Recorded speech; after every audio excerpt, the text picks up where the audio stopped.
Assalamualaikum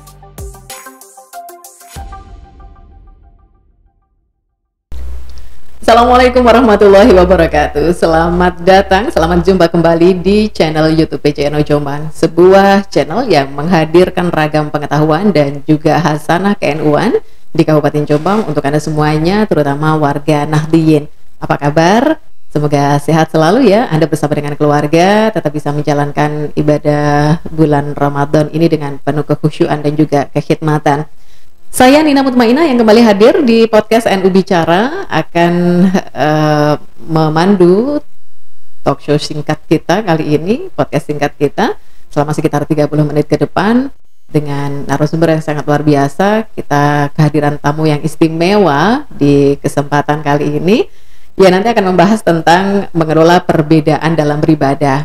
Kita tahu begitu banyak perbedaan-perbedaan yang ada di lingkungan kita, yang ada di masyarakat kita, yang itu setiap hari pasti akan terjadi. Salah satu hal yang paling mencolok dalam bulan Ramadan ini adalah perbedaan angka rakaat dalam kita bertarawih. Ada yang 8 rakaat, ada yang 20 rakaat, saya pernah dengar juga ada yang 10 rakaat.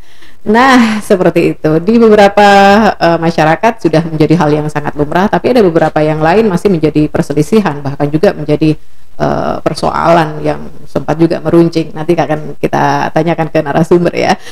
Oleh karena itu hari ini kita akan membahas hal tersebut. Cuman sekali lagi saya bilang bahwa kita tidak membahas itu untuk memperuncing perbedaan, tetapi justru dengan kita mengetahui perbedaan-perbedaan itu, kita harapkan dari obrolan kita nanti akan membuat kita menjadi lebih paham dan juga lebih menyadari perbedaan tersebut, sehingga ukhuwah kita terhadap dengan saudara-saudara kita, baik yang sealiran maupun juga yang berbeda dengan aliran kita, masih tetap terjaga. Kira-kira seperti itu.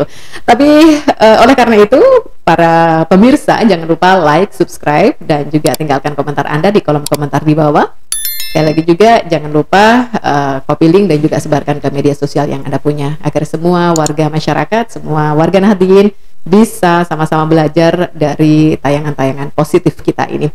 Baik, warga Nahdliyin, para pemirsa channel YouTube PCNU Jombang, saya akan memperkenalkan narasumber kita kali ini adalah seorang Ketua Komisi Ukhuwah Islamiyah Majelis Ulama Indonesia Kabupaten Jombang.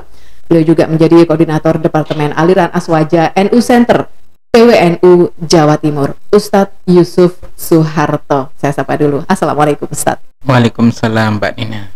Apa kabar? Sehat Ustadz? Alhamdulillah, alhamdulillah baik. Puasa lancar? Alhamdulillah. Alhamdulillah. Terima kasih Ustadz ya sudah menyempatkan waktunya untuk hadir di sini. Ini saya yakin kan kalau bulan Ramadan seperti ini jadwalnya padat banget. Padat. Ustadz Yusuf ini kalau ditanya senyum toh ini. Baik, Ustadz, hari ini kita akan ngobrol tentang mengelola perbedaan dalam beribadah. Yang paling terlihat dalam bulan Ramadan ini adalah perbedaan rakaat tarawih. Siapapun saya yakin tahu ada perbedaan rakaat, ada yang 8, ada yang 20, ada yang 10 dan lain sebagainya, dan itu mungkin di masing-masing musola atau di masing-masing masjid itu punya karakter sendiri-sendiri. Nah, ini bagaimana bisa terjadi? Seperti apa sebenarnya sejarahnya? Iya, Mbak Nina. Jadi ini yang sejarah yang unik ya. Jadi sebenarnya dulu Rasulullah itu sempat meninggalkan tradisi sholat qiyam Ramadan secara jamaah. Jadi ceritanya awalnya itu kan beliau kan pernah bersabda, mangqama Ramadhana imanan wahtisaban ghufir lahu ma taqaddama min dhanbihi. Barang siapa yang sholat qiyam Ramadan maka dia akan diampuni dosanya yang telah lalu ya. Tentu saja kalau iman dan mencari ridha Allah. Nah, qiyam Ramadan itu adalah sholat qiyam Ramadan khusus untuk bulan Ramadan. Itu kemudian secara praktek para sahabat itu berbeda-beda, ada yang di masjid, ada yang di rumah, dan Rasulullah di rumah, awal-awal di rumah beliau. Nah, kemudian satu malam beliau ke masjid. Karena beliau ke masjid, para sahabat ikut. Kemudian besoknya tambah banyak. Besoknya tambah banyak. Nah, tambah banyak, malam keempatnya beliau tidak keluar. Nah, ketika esok harinya subuh, beliau kemudian berkata bahwa saya tahu kalian tadi malam mencari saya gitu kan. Tapi saya khawatir kalau ini jadi kewajiban bagi kalian, padahal ini sunnah. Nah, itu klarifikasi Rasulullah, dan itu beliau lakukan sampai akhir hayat beliau tidak taraweh, tidak qiyam Ramadan di masjid secara jamaah. Nah, itu terjadi begitu. Jadi ya kira-kira kemudian beliau wafat, kemudian masa Abu Bakar juga begitu, baru masa Umar. Suatu ketika Umar itu melakukan sidak lah, kira-kira begitu. Sidak di masjid itu kok ada orang yang sholat sendiri, ada yang jamaah tapi kecil-kecil begitu, berbeda-beda imamnya. Nah, kemudian beliau mengatakan seandainya dikumpulkan menjadi satu imam alangkah lebih bagusnya. Dan beliau kemudian memilih imam yang suaranya enak ya, kayak Mbak Nina ini suaranya enak ya. Waduh. Jadi tapi saya bukan imam. Bukan. Ubay bin Ka'ab namanya ya. Dan itu langsung itu menjadi tradisi. Tradisi awal mula itu ada yang mengatakan tarawehnya itu ketika itu 8 rakaat. Tapi kemudian oleh Sayyidina Umar diubah menjadi 20 rakaat, dan tidak ada satupun sahabat yang keberatan. Tidak ada satupun, termasuk Sayyidah Aisyah yang salah satu riwayatnya beliau pernah mengatakan bahwa Rasulullah itu tidaklah menambah rakaat baik di dalam maupun di luar Ramadan melebihi 11 rakaat. Kan begitu kan. Itu beliau tidak protes juga. Tidak protes, tidak ada keingkaran. Karena juga ada riwayat yang lain, ternyata Rasulullah juga lebih dari 11. Artinya riwayat itu dinamis sifatnya, bahwa Rasulullah itu tidak dibatasi 11, ternyata beliau lebih dari 11. Nah, kira-kira itu yang kemudian menjadi pilihan Umar. Beliau kemudian memilih 20 rakaat. Seperti itu. Dan sampai itu terjadi di Masjidil Haram, tradisi 20 rakaat itu sampai sekarang. Kira-kira dapat diskon ketika Corona dulu itu. Nah, ketika Corona itu dapat diskon. 2021 itu ya. Iya, dapat diskon. Jadi berapa nih Ustaz? Berapa ya kemarin? Pokoknya dikurangi. Nggak sampai 20. Nggak sampai 20.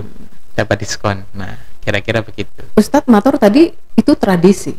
Tradisi. Jadi apa yang sudah diperbolehkan sama Rasulullah kemudian dilakukan setiap waktu, setiap tahun begitu. Akhirnya kemudian itu jangan bilang bahwa itu tradisi. Iya. Jadi Rasulullah memulai tradisinya itu 3 malam. Tetapi karena khawatir itu dianggap kewajiban, maka ditinggalkan. Tapi kemudian ketika sudah hilang kekhawatiran bahwa itu menjadi wajib, maka dihidupkanlah tradisi jamaah itu kembali. Kira-kira begitu. Gitu, dihidupkan kembali. Sehingga sebenarnya berapapun rakaatnya itu tidak ada masalah. Tidak ada masalah. Memang ada Mbak yang riwayat tapi sama-sama dhaif ya. Ada riwayat dhaif yang menyebut eksplisit ya, eksplisit bahwa Rasulullah itu tarawihnya itu qiyam Ramadannya itu adalah 8 rakaat. Kemudian ada juga riwayat dhaif bahwa beliau itu tarawihnya itu 20 rakaat. Nah, tetapi kemudian secara faktual yang dilakukan oleh Umar kemudian diikuti oleh para sahabat yang lain itu 20, maka ada ulama yang mengatakan status dhaifnya itu menjadi meningkat gara-gara ada ijma, ada praktek tradisi dan ijma dari para sahabat bahwa 20 rakaat. Walaupun tetap saja seandainya misalnya mau diskon, wah 20 rakaat belum tradisi kami tradisinya sementara ini adalah tradisi 8, apakah boleh? Ya silahkan, nggak apa-apa, gitu. Silahkan. Ini sebenarnya juga terjadi di masyarakat kita sih, di masing-masing masjid, masing-masing musola itu punya tradisi seperti itu. Ada yang masjid yang memang sejak dulu kala itu menerapkan 20 rakaat. Ada masjid yang sejak dulu kala tetap 8 rakaat. Musola pun juga begitu. Jadi ini kemudian diturunkan sampai ke sini. Jadi kita menghormati tradisi ya. Jadi ada seorang ulama Hambali itu pernah mengatakan begini, Mbak Nina, makruh hukumnya meninggalkan tradisi baik yang sudah mengakar di masyarakat. Baik. Jadi kalau di masyarakat itu sudah biasa kunut, sudah biasa taraweh 2 rakaat, atau kita ubah dan itu bisa menyakiti masyarakat, itu hukumnya makruh. Kenapa? Karena bisa salah paham, ya kan? Okay. Nah, sehingga kemudian bagi yang berbeda ya sudah harus ngalah ya. Kira-kira ngalah. Wah, saya biasa 8, di masjid saya biasa 20. Itu kalau belum nikah, Mbak, bisa gagal jadi calon mantu loh, Mbak. Iya, misalnya tiba-tiba dia 20 tiba-tiba jadi imamnya, tiba-tiba pengumuman malam ini khusus saya yang mimpin 8 rakaat. Nah, itu calon mertuanya itu langsung mencoret itu. Wah, kok beda ya sama kira-kira begitu ya. Jadi harus hati-hati menghadapi tradisi. Tradisi itu sesuatu yang lembut, sesuatu yang mengukar betul. Itu kalau kita sakiti dengan meninggalkannya, dan padahal itu tradisi baik, itu bisa terlukai masyarakat itu. Oke. Itu salah satu contoh bilangan rakaat sholat tarawih. Iya. Barangkali ada contoh yang lain. Tadi sempat disebut kunut. Iya, kunut itu juga contoh perbedaan di kalangan madhab 4 ya. Karena Imam Abu Hanifah itu beliau tidak mensunahkan kunut. Sementara cucu muridnya yaitu Imam Syafi'i itu kunut. Jadi Imam Syafi'i itu punya guru namanya Imam Muhammad bin Hasan. Imam Muhammad bin Hasan adalah muridnya Imam Abu Hanifah. Imam Abu Hanifah, apakah ada dalilnya? Ada dalilnya. Kenapa beliau tidak kunut? Terus pertanyaannya adalah, apakah Imam Syafi'i tidak punya dalil? Ya pasti punya dalil juga. Terus bagaimana? Nah, karena kita bermadhab Syafi'i, kita bisa menjelaskan lebih enak ya. Nah, penjelasannya adalah, adapun hadis yang mengisyaratkan atau menjelaskan bahwa Rasulullah meninggalkan kunut, itu bukan sembarang kunut, tapi yang ditanggalkan adalah kunut nazilah. Ini ya. Jadi dalil itu harus ada kompromi, konteksnya seperti apa. Terus apakah ada dalil spesifik bahwa Rasulullah itu selalu kunut sampai beliau meninggal? Ada. Itu kesaksian salah seorang pembantu beliau namanya Anas bin Malik. Anas bin Malik adalah salah satu sahabat yang terkenal usianya sangat panjang, Mbak. Menyaksikan Rasulullah, karena beliau pembantu Rasulullah, beliau pernah berkata begini, kanan nabiyyu yaknutu fil fajri hatta faraqad dunya. Karena nabi itu biasa yaknutu berkunut fil fajri dalam salat fajar, salat subuh, hatta faraqad dunya, sampai beliau itu meninggal dunia. Ini kan jelas sekali. Lalu terus sehingga kemudian beliau memahami hadis yang didukung oleh Abu Hanifah itu untuk kunut nazilah. Adapun kunut subuh, ini ada persaksian, ada data bahwa beliau itu kunut subuh sampai beliau meninggal dunia. Sehingga bagaimana? Ya kalau mau menurut Imam Abu Hanifah silahkan, tetapi kita sebagai orang NU, kita ikut Imam Syafi'i, dalilnya juga jelas, juga kuat, kita kunut. Dan hukumnya tidak wajib. Sekali lagi bahwa hukumnya tidak wajib. Yang sunnah. Iya, kadang-kadang itu yang perlu diluruskan adalah kadang-kadang hal-hal yang seperti ini yang sifatnya adalah sunnah, tapi kemudian seakan-akan kita mewajibkan itu, Ustaz. Iya, tentu tidak wajib, sunnah. Cuma kalau ditinggalkan itu bisa jadi konsekuensi secara sosiologis. Konsekuensi sosiologis. Iya. Itu orang bisa tercoret namanya sebagai kiai kampung gara-gara suatu ketika kemudian nggak kunut. Wah, kita sekarang libur nggak kunut 1 bulan ya. Waduh, itu bisa. Aduh, ini Ustadz nggak kok biasanya kunut, nggak kunut kan nggak enak. Ini Ustadznya jadi modern, apa ini? Iya. Sampai-sampai Mbak, sebuah tradisi itu jadi penting ya. Jadi di Pondok Gontor itu, ini saya mendengar langsung dari yang menyaksikannya. Jadi Profesor Hamka, seorang Muhammadiyah, juga beliau ketua MUI, beliau itu kan punya putra di pondokan di Gontor. Nah, ketika sholat subuh, beliau itu kan datang. Orang-orang kan santri kan, wah ada kiai, ada profesor.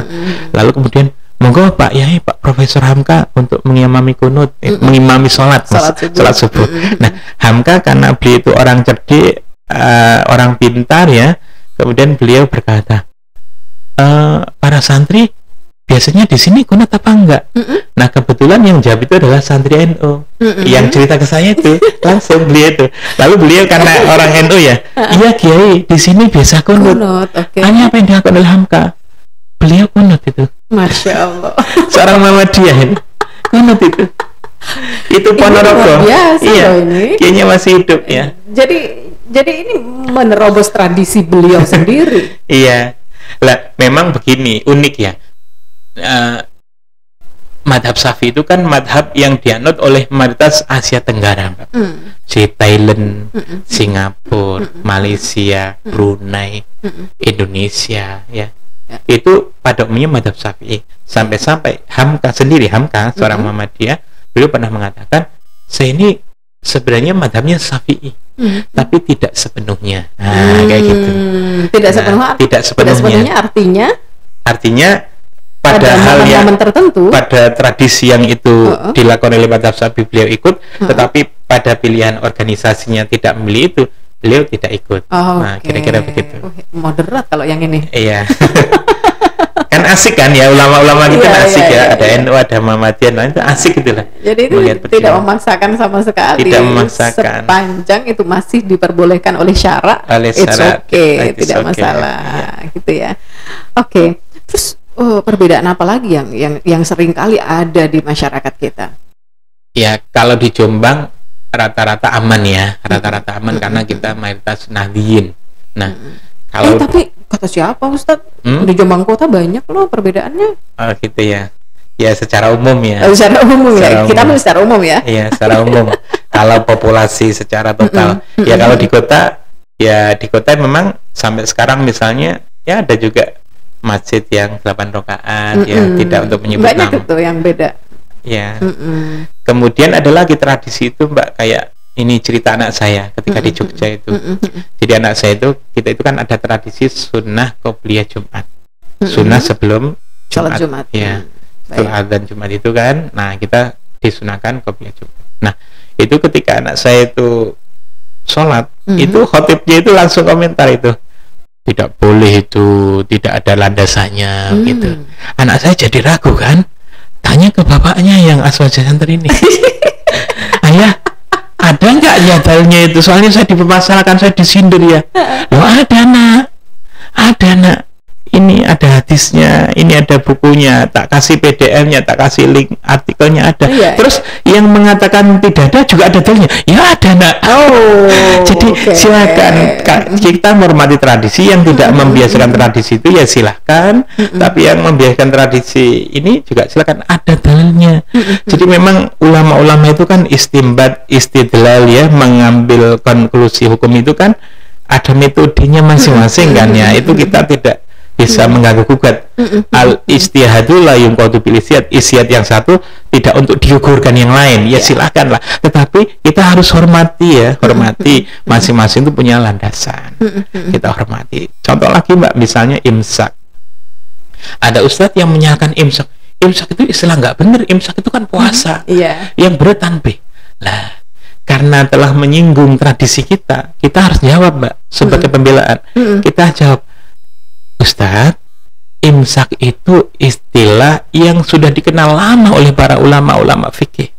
Kalau puasa itu pasti imsak, tapi imsak belum tentu puasa. Sehingga imsak itu bukan kewajiban imsak menahan artinya puasa, enggak. Itu disunahkan imsak, bukan diwajibkan. Disunahkan imsak dengan jeda sekitar 50 ayat yang kira-kira 5-10 menit, itu ada hadisnya juga. Jadi bukan wajib, ini sunnah untuk kehati-hatian. Nah, jadi imsak belum tentu puasa. Kalau puasa pasti imsak. Sehingga kalau mau diganti istilah imsak jadi tanbih, monggo, tapi jangan salahkan tradisi kami dong. Itu bisa menyinggung. Jadi silakan kita berbeda dengan cara indah. Nah, karena kita disalahkan, kita jawab Mbak. Nah itu tugasnya Aswan tadi kayak gitu itu.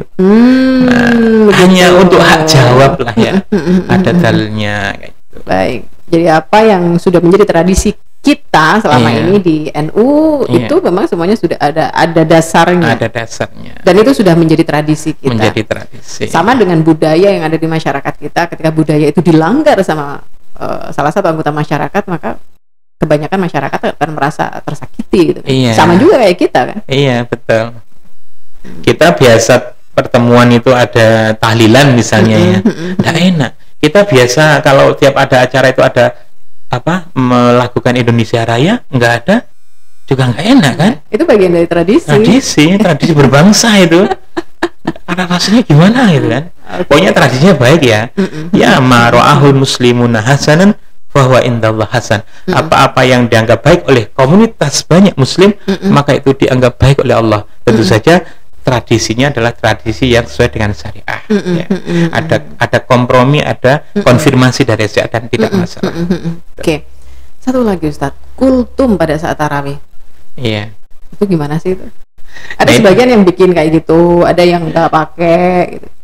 Ya, yang unik itu mempermasalahkan kultum itu apa sih keberatannya gitu kan?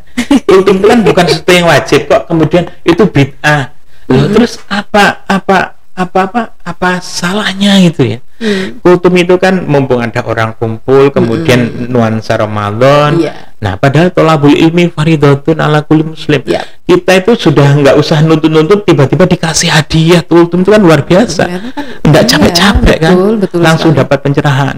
Dan itu menjadi tercerahkan wawasannya. Nggak ada yang salah kultum itu. Nggak masalah, ada juga nggak masalah. Nah, kultum juga boleh, kulta juga boleh, kulma juga boleh, kurma juga boleh. Nah, seperti itu. Jadi nggak ada masalah sebenarnya. Masalah. Cuman mungkin sebagian orang yang masih belum bisa menerima, ini butuh waktu. Iya, untuk bisa menerimanya. Iya. Oke. Apalagi nih Ustadz yang mencolok perbedaan-perbedaan di kita? Ya, semoga semakin hari tidak semakin tambah mencolok, Mbak ya. Semoga kompromi-kompromi, persatuan atau paling enggak menghargai perbedaan itu sebagai nyata. Karena kita ini kan ya istilahnya kan ihtilafu ummati rahmatun. Betul. Perbedaan umat kita adalah rahmat.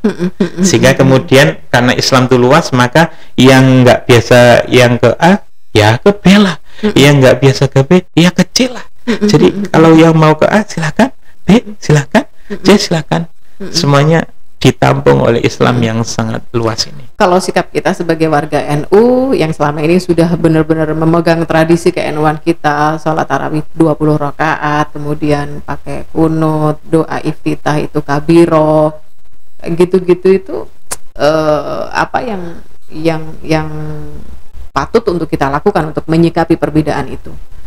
Ya, kita pertama harus saling komunikasi, saling bertemu dengan teman-teman kita ya, mengumpulkan energi, menambah informasi. Kalau kemudian ada sesuatu yang perlu ditanyakan, ditanyakan kepada ahlinya. Fas'alu ala dzikri in kuntum la ta'lamun. Sehingga kemudian ketika ada orang yang bertanya, boleh jadi orang bertanya karena nggak tahu.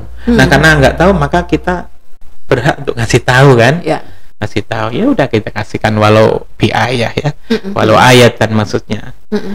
Balighu anni walau ayatan seperti itu. Jadi kemudian dalam hal kita sebagai warga NU yang baik, ya ditingkatkan kualitas kita dari membiasakan kemudian ke membela kalau ada yang menyerang atau menjawab kalau ada yang bertanya. Ya, dalilnya ini. Toh buku sudah ada, PDF sudah banyak, website sudah banyak, Velvel juga banyak, ceramah, kultum, podcast, yang lain juga banyak, TikTok juga banyak. Seperti itu. Jadi warga NU yang baik adalah warga yang selalu meningkatkan kualitas tradisinya dan keilmuannya. Sehingga dia itu tradisi itu betul-betul menjadi tradisi ilmiah. Kenapa? Karena dia punya landasannya, menjadi lebih mantap itu, Mbak. Ternyata dalilnya sangat kuat ya. Kalau gitu saya sangat dohir batin mencintai kunut misalnya seperti itu. Itu kan menjadi tambah indah. Apalagi dia punya kader, diteruskan kepada kadernya, kepada putranya, keponakannya. Ternyata sehingga kemudian karena kita ini organisasi yang dikenal sangat toleran, ya kita perbedaan kita toleran. Tetapi kalau ada yang bertanya kita jawab, kalau ada yang mempermasalahkan kita respon dengan baik. Jadi memang kita harus mentoleransi perbedaan itu ketika perbedaan itu ada di depan mata kita, gitu. Tetapi juga masih tetap harus memegang teguh tradisi ibadah yang selama ini kita lakukan di NU. Ya, betul sekali. Yakinlah bahwa apa yang kita lakukan itu adalah sudah diatur oleh para ulama, sudah dalilnya masing-masing. Makanya prinsip Aswasu Center itu begini, Mbak. Silakan tanya kepada kami, maka kami sediakan dalilnya. Kayak gitu. Oke. Sediakan dalilnya, makanya ada buku. Jadi semakin masyarakat bertanya, kita semakin senang. Kenapa? Karena kemudian kita ada kesempatan untuk berbagi lah. Kemudian yang kita kurang tahu, kita mutolaah menjadi lebih tahu. Seperti itu. Ya. Oke, termasuk juga pilihan-pilihan itu tadi, ya kalau bisa ya jangan sampai menjadi persoalan, jangan sampai menjadi masalah gitu. Ya, betul sekali. Nah, salah satu komprominya misalnya kalau tarawih itu, Mbak ya, kami suka 8, ya nggak apa-apa, tetap ikut jamaah kami. Setelah 8 rakaat yang tidak tradisi 20, silakan meninggalkan masjid dan tidak masalah. Kemudian yang 20 ya tetap lanjut seperti itu. Oke. Kalau misalnya sholat yang biasanya nggak pakai kunut, kemudian ikut sholat yang ada kunutnya, ya udah diikuti aja gitu. Ya, silakan diikuti ya. Tidak batal kok sholatnya. Tidak batal ya. Tidak batal sholatnya. Ya, kan doa kunut, Mbak ya. Okay. Doa itu bagus. Baik, Ustadz, terima kasih sekali, luar biasa untuk materi diskusi kita hari ini. Semoga ini menambah hasanah pengetahuan kita tentang perbedaan-perbedaan yang ada di sekitar kita, di lingkungan kita. Bahwa perbedaan itu bukan menjadi dasar untuk kita berselisih paham dan menciptakan masalah dalam masyarakat kita, tapi justru bisa mempererat tali persaudaraan kita dengan orang yang berbeda dengan kita, termasuk juga orang yang ada di lingkungan luar paham kita. Terakhir mungkin ada pesan untuk warga Nahdliyin? Ya, warga Nahdliyin adalah implementasi dari perwujudan dari insan-insan ahli sunnah wal jamaah. Yaitu insan-insan yang pengikut sunnah Nabi, sunnah sahabat, sunnah generasi salaf, dan juga insan-insan yang merasa bahwa penting namanya jamaah, kolektivitas, kebersamaan, sehingga nilai kebersamaan ini menjadi identitas yang sangat penting bagi kita untuk mengembangkan organisasi kita, sehingga jangan hanya bangga menjadi warga NU, tapi bagaimana menghidupkan organisasi NU. Baik, Ustadz Yusuf, terima kasih sudah berkenan untuk mampir ke podcast NU Bicara kali ini. Ya, semoga penjenengan selalu diberikan kesehatan, kekuatan untuk berkhidmat selalu di Nahdlatul Ulama. Amin, amin. Ya. Selamat melanjutkan tugas untuk penjenengan. Assalamualaikum. Waalaikumsalam warahmatullahi wabarakatuh.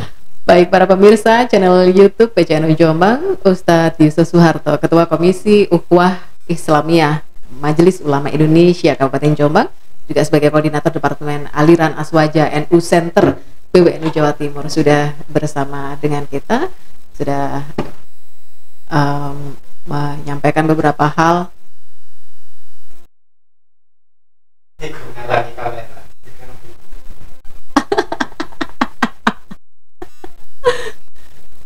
Ya, para pemirsa, waalaikumsalam warahmatullahi wabarakatuh. Terima kasih.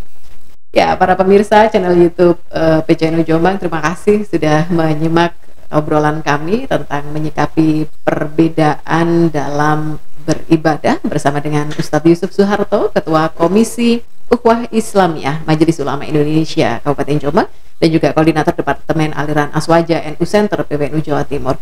Semoga apa yang sudah kita berbincangkan hari ini memberikan manfaat dan juga menginspirasi Anda semuanya.